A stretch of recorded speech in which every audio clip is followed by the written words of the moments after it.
आणखीन एक महत्त्वाची बातमी, थोड्याच वेळात अजित पवार हे अर्थसंकल्प सादर करणार आहेत। आत्ताची महत्त्वाची बातमी, या अर्थसंकल्पातनं अर्थातच अजित पवार हे आता काय समोर ठेवणार हे पाहणं महत्त्वाचं ठरणार आहे। संपूर्ण राज्याचं लक्ष या अर्थसंकल्पाकडे लागलेलं आहे।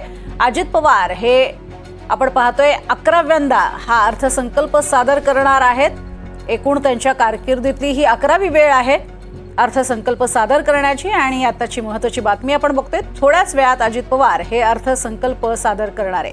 त्यांच्या हातात ब्रीफकेस आहे आणि आता थोड्याच वेळात जे दुपारी 2 वाजता हा अर्थसंकल्प सादर केला जाणार आहे। या अर्थसंकल्पाच्या माध्यमातून महाराष्ट्राच्या जनतेच्या वाट्याला नेमकं काय येणार हे पाहणं महत्त्वाचं ठरणार आहे। कारण एकीकडे महायुतीला मिळालेलं हे विक्रमी यश आहे आणि त्यानंतर नव्या सरकारचा हा पहिलाच अर्थसंकल्प आहे। त्यात लाडक्या बहिणींना खुश करण्याचं काम केलंय आणि त्यावरनं होणारी जी टीका आहे ती सुद्धा जोरात होतीये। यात आता या लाडक्या बहिणींचं अनुदान आम्ही वाढवू ते 2100 रुपये करू असा आधी जाहीरनामा केलेला होता, त्याची पूर्तता होते का हे पाहणं महत्त्वाचं ठरणार आहे। तर शेतकरी सन्मान योजनेत 3000 रुपयांची वाढ करणं हे आधीच जाहीर करण्यात आलेलं होतं, तेही ठरलेलं होतं। या संदर्भात नेमका काय निर्णय होतो हेही पाहणं महत्त्वाचं ठरणार आहे।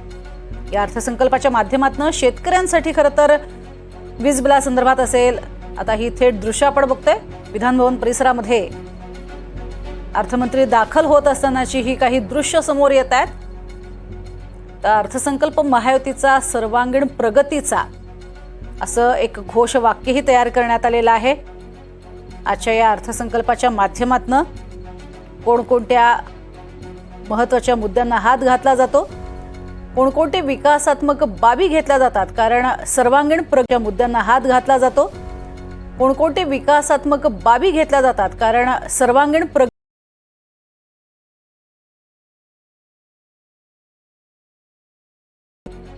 त्याचबरोबरीनं शेतकऱ्यांसाठी सौर ऊर्जा पंप असतील किंवा शेतकऱ्यांसाठी सौर ऊर्जेच्या माध्यमातून वीज देणं अशा अनेक बाबींची पूर्तता झालेली आहे। पण त्याचबरोबरीनं वॉटर ग्रीड सारखे प्रकल्प, पाण्याच्या पूर्ततेसाठी कोणकोणत्या उपाययोजना राबवल्या जाणार हे पाहणंही तितकंच महत्त्वाचं असणार आहे। अगदी थोड्याच वेळात अजित पवार हे आपला अर्थसंकल्प सादर करणार आहेत। खरं तर अर्थसंकल्पातनं अनेक अपेक्षा आहेत, मात्र या अपेक्षांची पूर्तता कशा पद्धतीनं होते हे पाहणंही महत्त्वाचं ठरणार आहे। अजित पवार हे दाखल होत असतानाची दृश्य आपण बघतोय। अजित पवार सभागृहात दाखल होण्यापूर्वी विधान भवन परिसरामध्ये दाखल झालेले आहेत, तेव्हाची ही थेट दृश्य आपण बघतोय। माध्यमांचा गराडा पडलेला आहे, काही प्रश्न विचारले जात आहेत, मात्र सध्या अजित पवार हे कोणतीही उत्तरं देण्याचा गराडा पडलेला आहे, काही प्रश्न विचारले जात आहेत, मात्र सध्या अजित पवार हे कोणतीही उत्तरं देणार नाहीत। ते अर्थसंकल्प अगदी काहीच वेळात, काही मिनिटांमध्ये, साधारणपणे 50 मिनिटांमध्ये ते अर्थसंकल्प सादर करतील। जवळच असलेल्या छत्रपती शिवाजी महाराज यांच्या सिंहासनावरती आरूढ असणाऱ्या या पुतळ्यापाशी ते जात आहेत। आपला अर्थसंकल्प त्यांच्या चरणी लावतील आणि त्यानंतर तो अर्थसंकल्प ते सादर करतील। त्याचा अर्थसंकल्प हा कोणत्या अर्थानं परिपूर्ण असेल, कोणाच्या वाट्याला नेमकं काय येणार हे पाहणं हे तितकंच महत्त्वाचं ठरणार आहे।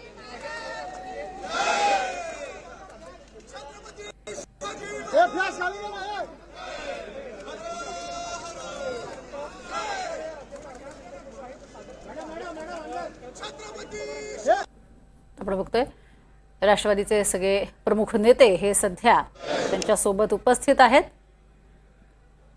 अजित पवार यांनी शिवरायांना पुष्पहार अर्पण केलेला आहे आणि त्यानंतर आता अर्थसंकल्प असलेली ब्रीफकेस घेऊन ते निघालेले आपण पाहत आहोत।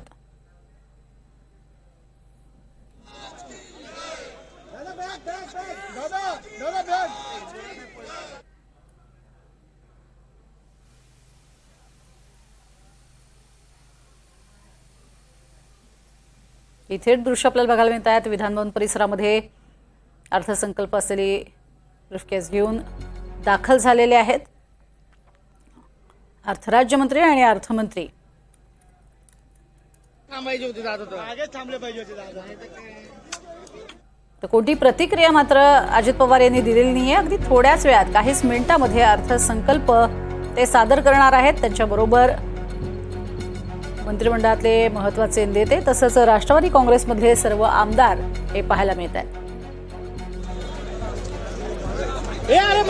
देवेंद्र फडणवीस सरकारमधील हे सगळे महत्त्वाचे नेते एकीकडे ज्या पद्धतीचं सरकार हे बहुमतावरती स्थापन झालेलं आहे, मात्र मोठ्या प्रमाणात खडखडाट हा मात्र राज्याच्या तिजोरीत असल्याचा वारंवार प्रश्न उपस्थित केला जातो.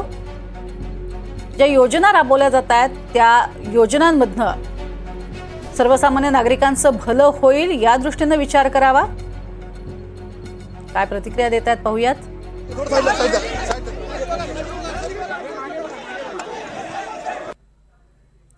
अर्थसंकल्प सादर होतोय आणि त्या संदर्भात त्यांनी एक प्रतिक्रिया दिलेली आहे. अगदी काहीच वेळात अजित पवार हा अर्थसंकल्प सादर करणार आहेत. सगळ्या अर्थानं महाराष्ट्राचा अर्थसंकल्प हा अतिशय महत्त्वाचा, कारण एकतर मुंबई ही आर्थिक राजधानी आहे संपूर्ण देशाची, त्यामुळे संपूर्ण देशाच्या नजरा या महाराष्ट्राच्या अर्थसंकल्पाकडे लागलेल्या असतात. महाराष्ट्राचा अतिशय संपन्न असा भूभाग आपण बघतोय. सगळ्या मंत्रिमंडळासोबत आणि आपल्या सर्व आमदारांसोबत फोटो सेशन केलं जात आहे.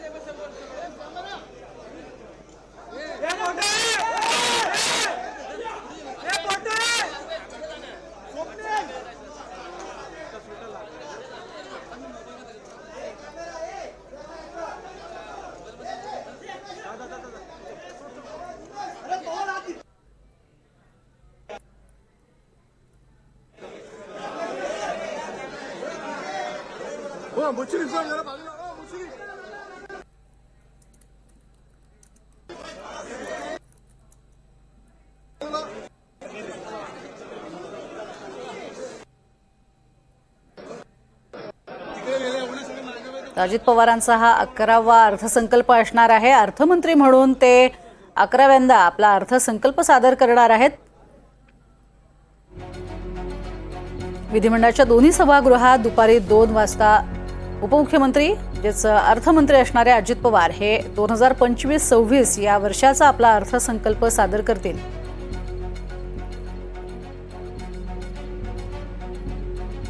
अर्थसंकल्पाच्या माध्यमातून काय मिळू शकतं आपण बघतोय. नमो शेतकरी सन्मान योजनेत वार्षिक 3,000 रुपये वाढ करून ते 15,000 रुपये करण्याची शक्यता आहे.